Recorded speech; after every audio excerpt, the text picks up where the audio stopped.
Imagine you're born in the early 1990s to a family in the small town of Nikaho within the Akita prefecture of northern Japan. Growing up, you had a passion for drawing, even going to a painting class that your grandparents attended. But what you truly loved doing was coming up with stories, creating characters, thinking of how the story develops before slowly coming to the end, and trying to hold back tears while in class, everyone oblivious to the story you just created in your head. Eventually leading you to upload those stories in the form of webcomics online when first entering high school, which ultimately resulted in you sending, at your peak, one new series a day to your editor, before finally sending in a very rough draft of the series that will be picked up by one of the biggest publishing companies, Shueisha, for their Jump Plus website. It's a story set in a grim world frozen in ice, suffering being a concept not too foreign to the land. We watch as our main character traverse the world and the cruelty found within it, no one being spared the harsh reality they live in. The pain and weight of the world ever present as seen in the form of flames that engulf the main character. The pain never lessens, only his resolve strengthens as he pursues one idea: to live. After 2 years of serialization, the story I've created comes to a close. A story meant to leave an impact on the audience. What kind of impact is up to the interpretation by the reader, but an impact meant not to be forgotten nonetheless. A couple years down the line, that impact can be felt by a single image, a single panel that has now been tied to the identity of the series, and its own identity may be even greater than that of the series itself. Maybe not so much for the way you originally thought.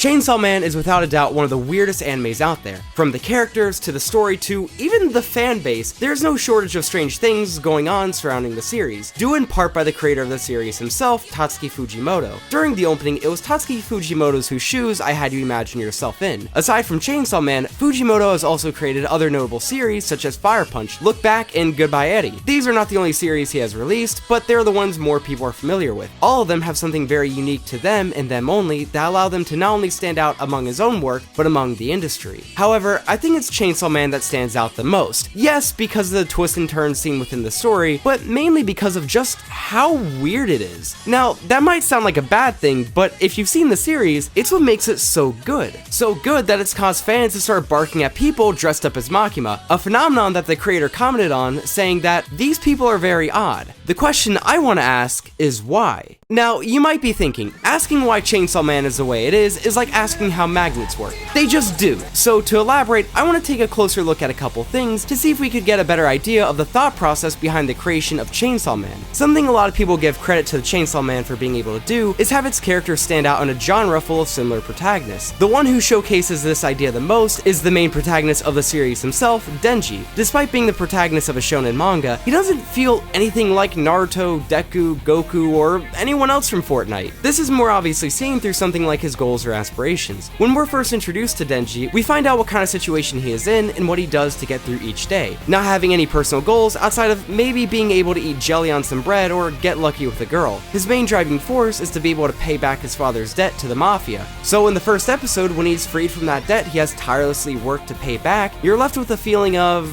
okay, what now? The same feeling Denji also has and expresses. As the story moves forward, he sets new goals, but there are also goals that are achieved pretty quickly due to the nature of them. When he set his mind on grabbing some boobs, but then he does, and it's not as good as he would have liked, he's left questioning what he really wants. This concept of following a character without motivation can be risky, as a main character without any clear goals or just goes along with whatever the story calls for can be boring and make the entire story seem aimless or forced, but not in this case. What sets Denji apart is that we're watching him figure out what he truly wants in life. He doesn't just aimlessly move through the first couple episodes, you watch as he takes the first steps into a world entirely beyond what he knew growing up. Looking at other shonen protagonists like Naruto, the focus is more on the set goal he has, and we watch as he works towards achieving it throughout the series. When it comes to Denji, however, it would be more like watching Naruto create his goal and the reason behind it. Not saying one way to tell a story is better than the other, I just bring it up to show how Denji, despite still having similar traits to a standard shonen protagonist, is still able to stand out as someone on his own. Another thing fans accredit to the series is that characters aren't safe. Now, I'm not talking The Walking Dead we kill off characters type of character deaths, where they introduce some background character and kill them off a couple episodes later. I'm talking main cast type of deaths. This is also coming from the man himself. In a guidebook titled The Shonen Jump Guide to Making Manga, Tatsuki Fujimoto said the following: "When I hit a stumbling block in plot, I either alter the main character or scrap that bit of plot entirely. Don't fall too in love with anything you do. Kill your darlings." To avoid turning this video into a why Chainsaw Man is so subversive and flips the genre on its head while also being really awesome type of video, I want to refocus more so on the creator of the series. In some cases, the best way to understand a series is to understand the creator themselves, and with that helpful piece of advice given in the guidebook, we can already begin to understand some of the choices Tatsuki Fujimoto has made during the development of Chainsaw Man. However, the only issue with this line of reasoning is that this is Tatsuki Fujimoto.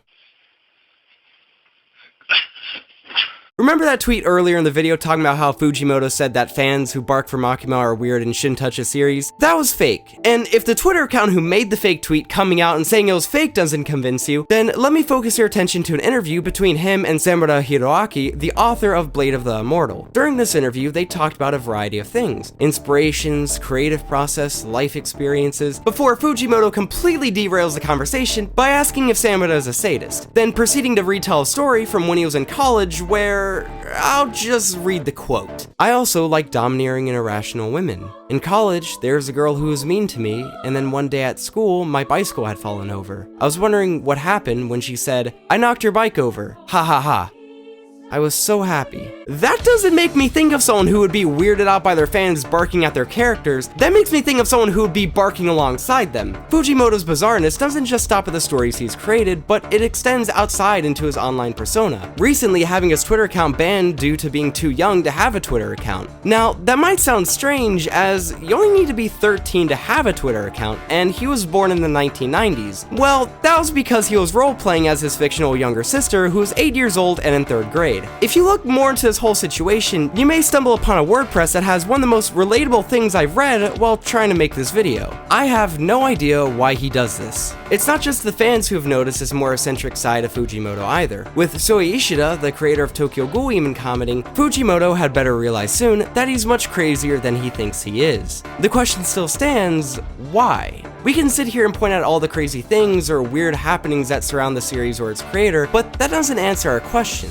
Thankfully, Fujimoto already told us. In the same guidebook I mentioned earlier, he was also asked, "What do you bear in mind when creating manga?" To which he responded, "I try to create a scene that readers will remember until the day they gasp their dying breaths." When you tell a story, you want the reader to walk away with something new. You want to give them an experience they've never had before, give them an idea they've never thought of, or show them an image they've never seen before. Also, when they finish, a piece of your work will remain with them. Some stories want you to remember a certain idea, others a character, but Fujimoto leaves it up to you. It's not just about remembering what a character stood for, or remembering a different outlook on life, but remembering whatever was important or meaningful to you. If you read All of Fire Punch and the only thing you remember of it is the laughter you get from the memes of Agni's face, well then Fujimoto succeeded. With the Chainsaw Man anime just ending, you can say without a doubt that Fujimoto didn't just succeed in making people remember his work, but went beyond and left a lasting impression on the industry as a whole. Thank you so much for watching, I really hope you enjoyed. If you did, leave a like and subscribe if you want to see more stuff like this. Follow my Twitter if you want to keep up with whatever I got going on. Also, I live stream both on this channel and my Twitch channel pretty frequently, so